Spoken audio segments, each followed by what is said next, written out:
She was 6 years old when the crown was placed on her head, so small it slid over her eyes.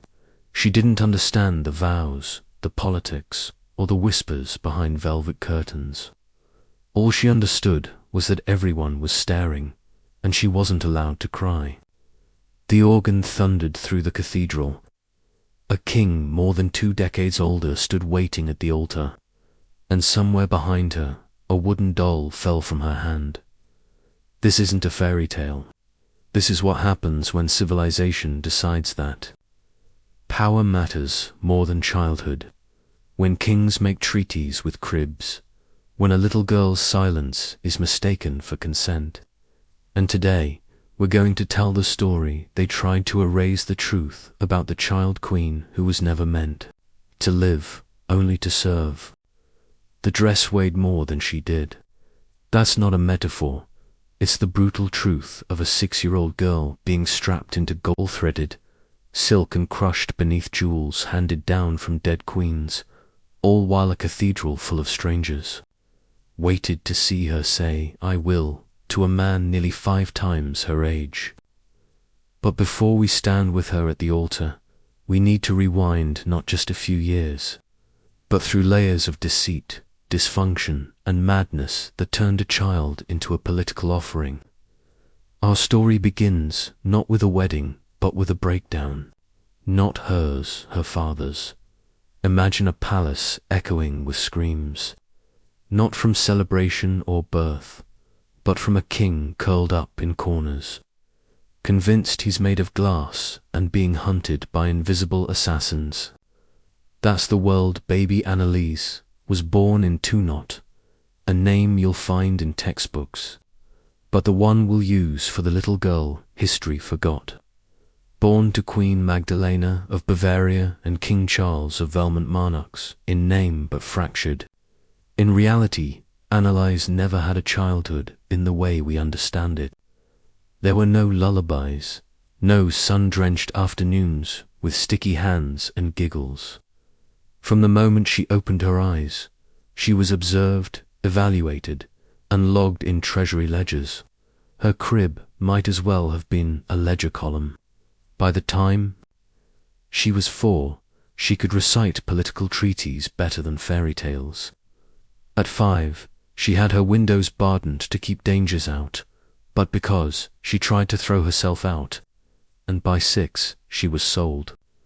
Not figuratively, actually sold, with gold exchanged and contracts signed, to secure peace between 2 kingdoms that saw children not as people, but as leverage.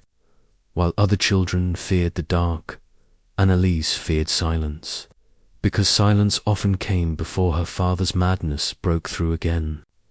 Imagine learning how to walk while dodging courtiers in poisoned corridors, or practicing your letters while your mother discussed your future price with foreign emissaries. Now imagine being told, with smiles and fanfare, that you're going to be a queen, and all you can ask is, "Can I bring my dolls?" Because that's all you understand. You're 6. You still cry when you scrape your knees. And now you belong to someone else. The negotiations weren't whispered behind closed doors. They were conducted in full daylight, around polished tables, by men in velvet robes who haggled over Annalise's life like she was a particularly rare stallion. Her age was a sticking point initially. Even in a world where 12-year-old queens weren't rare, 6 was unsettling. But the Valmont negotiators had a sinister rebuttal one that echoed through the dark hollows of every royal palace in Europe. Taking her young, they argued, meant she could be shaped, molded.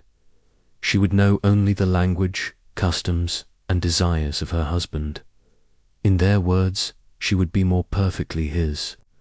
It wasn't just an arranged marriage, it was engineered dependency, and the term for it today is grooming. The foreign delegation demanded to inspect her first, and that's exactly what they did. Annalise was paraded before them, made to walk, smile, and speak. They checked her posture, her teeth, One courtier whispered approvingly that she would. Ripen beautifully. Let that settle for a moment. This was a 6-year-old child, being appraised like livestock. The deal was sealed for a staggering sum, 800,000 livre dowry, enough to fund a small army or build entire cities. In exchange, King Edmund of Albion, aged 29, would gain a wife who had barely outgrown her cradle. The contract, even preserved in archival ink, contained a grotesque clause. The marriage would not be consummated until she reached a suitable age, but all other marital rights would transfer immediately. That meant full control over where she lived, what she ate, who she spoke to, and yes, where she slept. And just like that, Annalise's name was inked into Albion's royal annals. She would no longer be a daughter, she would be a possession. The farewell was orchestrated with perverse pageantry. Her father, lucid for once, sobbed as he clutched her so tightly that servants had to pry her loose. No one heard what he whispered into her ear, but she screamed for him until her voice gave out, even as the palace faded from view. The journey to her new kingdom was 2 weeks of terror. She barely ate, she barely slept. Her hands bled from gripping her doll too tightly, her only remaining comfort. When she arrived at the transfer site, a militarized beachside encampment, dressed up as a festival, the handover unfolded with bureaucratic precision. Nobles stood at marked distances. Speeches were read. Gold exchanged hands. Latin words were spoken that Annalise didn't understand. In one afternoon, she was transformed from person to property. From the moment Annalise stepped onto Albion's soil, she was surrounded by celebration and utterly alone. Towns along the route to the capital rang bells, sang songs, threw rose petals. But for Annalise, the fanfare was noise-strange, loud, foreign noise that only deepened her fear. Every voice spoke in a language she couldn't understand. Every face was unfamiliar, and every moment carried the sting of exile. Her beloved governess was sent back across the sea. Even her lapdog, a creature promised to accompany her, was taken away on the whim of King Edmund, who disliked small animals. She had nothing left from home except the doll clenched in her hands, its painted face worn down from sleepless nights and silent tears. By the time they reached the capital, Annalise was too numb to respond. The city, gilded and grotesque, in its opulence, exploded into ceremony. Edmund had ordered every bell to ring from dawn until dusk. The cathedral was transformed into something closer to a hallucination than a house of worship. Thousands of candles, choking clouds of incense, embroidered banners stretching into shadowed vaults, and all of it built around the grotesque spectacle of an adult man marrying a trembling child. Edmund, tall and handsome in the tradition of court painters, waited at the altar in robes worth more than most nobles' estates. He wasn't nervous about the bride's age. He was nervous about the politics. Would this secure peace? Would the nobles accept a queen who couldn't bear children for a decade? Would France pay the dowry in full? These were his questions, not, should I be marrying a child? When Annalise entered, the crowd gasped, not out of admiration, but in horror. The ceremonial robes dragged behind her like the train of a funeral shroud. Her crown, though made specifically for her tiny head, kept slipping, adjusted again and again by attendants. She had to be guided forward like a prisoner, led to judgment. When the archbishop asked if she consented, she said nothing. Not because she was insolent, but because she was terrified. A lady-in-waiting whispered the words into her ear. She repeated them in a whisper so faint only those closest could hear. I will. The ring, despite being specially crafted, had to be forced onto her finger. She winced. She didn't cry, she simply accepted the pain, the same way she accepted everything else. For the kiss of peace, Edmund kissed her on the forehead. The only mercy granted in an otherwise monstrous ritual. The wedding was over, but the performance was just beginning. In Albion's twisted tradition, a royal marriage wasn't considered complete until the bedding ceremony, a ritual that blurred the lines between sanctified rite and sanctioned voyeurism. For adults, this meant public blessings and private consummation. For Annalise, it meant something even darker. She was led into a candlelit chamber, undressed by attendants, and tucked into a massive bed still too large for her body, clutching the single doll they allowed her to keep. King Edmund arrived in his nightclothes. Courtiers watched as he climbed into bed beside her, curtains drawn as though hiding anything from God or history. They left her alone with him. What happened that night is officially unknown. Edmund later swore the marriage wasn't consummated, and no document proves otherwise. But what is known, what cannot be erased, is this. The next morning, Annalise's maids found her huddled in a corner of the bed, silent, unmoving, mute for 3 days. Her first words were a whisper in her native tongue. "When can I go home?" The answer, of course, was never. But fate twisted strangely in the months that followed. Edmund, for all his moral blindness, did not treat Annalise with cruelty in the way others might have, whether out of guilt, affection, or something more manipulative. He granted her a household of French-speaking attendants, visited regularly, and never again forced her to share a bed. He gave her toys, books, and a white pony she named Blanche. He praised her intelligence, taught her court rituals, and disturbingly began to paint himself as her protector. Was it kindness, or grooming disguised as gentleness? Historians debate. The truth likely lies somewhere between manipulation and misplaced tenderness. Annalise, desperate for stability, adapted. She learned Albion's language. She called Edmund my lord uncle. She stood beside him during ceremonies, smiled for guests, even laughed occasionally. But her attendants knew the truth. She still cried at night, still asked after her mother, still hoarded her doll like it could save her. And when Albion's nobles mocked her jealous of the French dowry, resentful of her foreign blood, she endured their cruelty with the silence of someone who'd been trained from birth never to complain. At one banquet, a drunken noble made a lewd joke about when she'd be ready to breed. The room roared with laughter. Annalise, not understanding the full implication but knowing she was the object of ridicule, burst into tears and fled. Edmund had the man flogged nearly to death. But punishment didn't erase the culture that enabled the joke. As Annalise grew older, the line between captivity and performance blurred further. By the time she turned 9, she'd become less of a queen and more of a living symbol of truce, of wealth, of conquest. Every time she recited a poem at court, or executed a flawless curtsy before ambassadors, Albion's rulers congratulated themselves on how well-trained she had become. But her eyes betrayed her.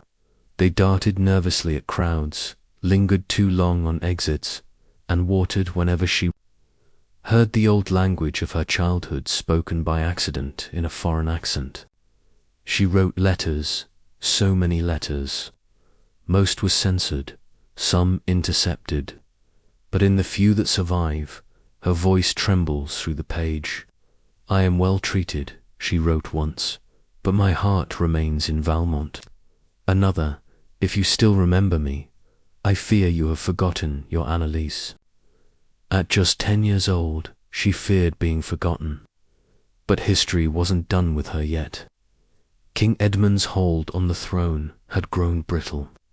He had exiled rivals, overreached his power, drained the treasury that had been stuffed with her dowry, and when he seized the lands of one too many noblemen, rebellion swept through Albion like wildfire.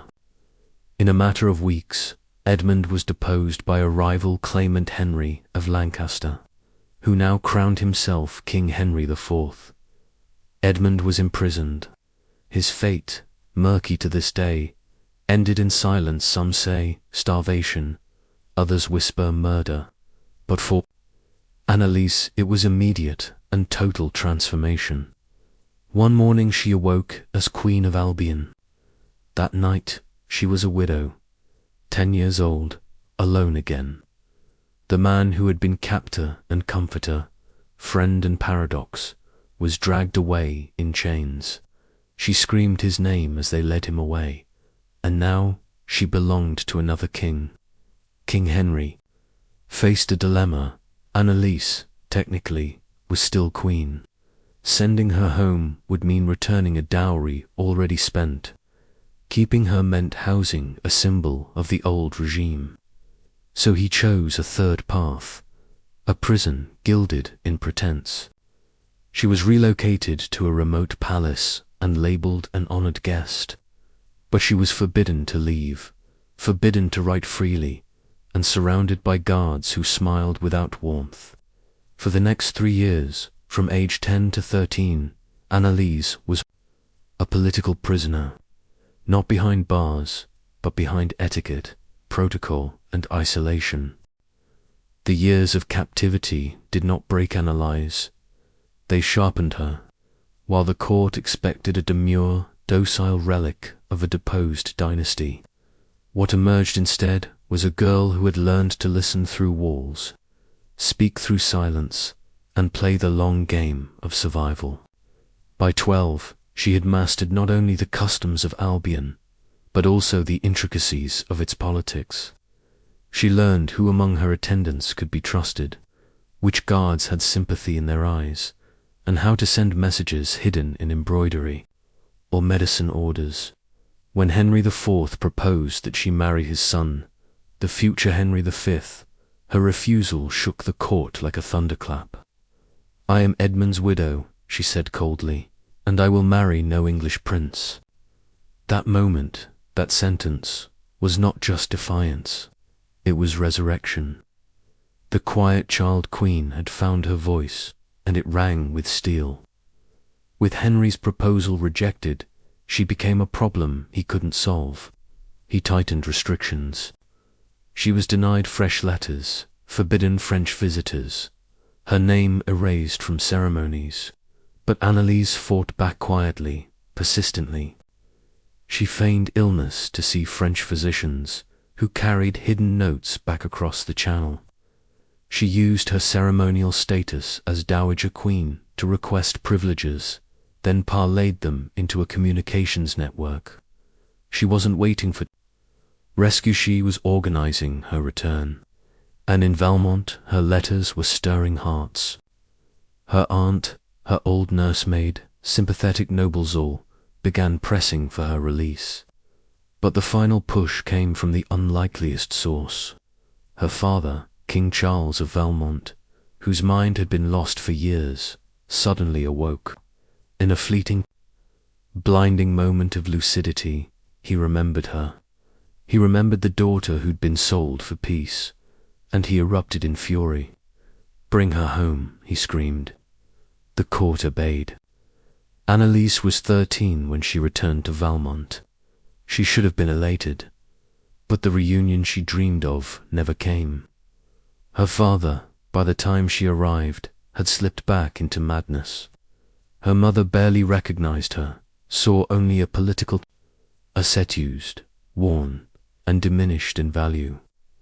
Annalise, once a queen, now found herself a relic, but she was home. She walked on familiar soil, heard her native tongue spoken in streets, ate food that reminded her of warmth, and for a moment she allowed herself to believe the nightmare had ended. But home, as Annalise quickly learned, was no sanctuary. Valmont was no longer the kingdom she remembered. Civil war tore the land into factions, rose and fell with deadly speed, each bloodier than the last.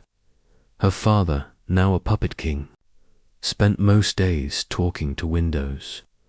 Her mother, cold and calculating as ever, saw in Annalise not a daughter but an opportunity.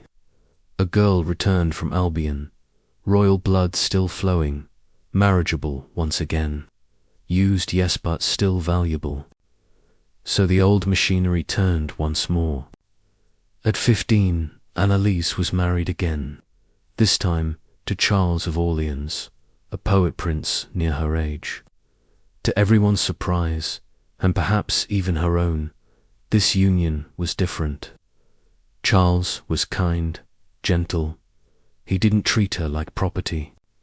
He wrote poems for her, not about conquest or inheritance, but about spring air, glances in gardens, the aching sweetness of recovery, and Annalise, who had spent a lifetime expecting only pain, slowly bloomed. Their court was modest, tucked away from the capital's chaos, a little world of books and music, laughter and silence that didn't hurt. For the first time, she knew peace. When their daughter was born in 1409, they named her Jean. Witnesses said Annalise wept with joy when she first held her child, not from fear or grief, but from something unfamiliar, hope. She vowed, quietly, that Jean would never be used as she had been. Never sold, never silenced, never forgotten, but fat relentless, as ever was not finished with her. The pregnancy had weakened her already battered body. Years of malnutrition, stress, and trauma had aged her from the inside. Her joints ached. Her appetite faded, and though the physicians tried every powder and potion they had, the decline was undeniable. At 20, Annalise lay in bed, wrapped in silk, looking like a queen but barely clinging to life. Her only request was to hold her daughter one more time. They placed baby Jean in her arms. Annalise whispered something into her daughter's ear. No one heard what it was. Her final words belonged only to the child she had birthed, loved, and protected in a way no one had protected her. And then she was gone. They wrote only 3 lines about her death, 3 lines in the royal records for a woman who had been sold at 6, widowed at 10, imprisoned until 13, briefly loved at 15, and dead by 20. Those 3 lines spoke only of succession, of alliances, of what her passing meant for noble factions. Nothing about the girl who once asked if she could bring her dolls to her wedding.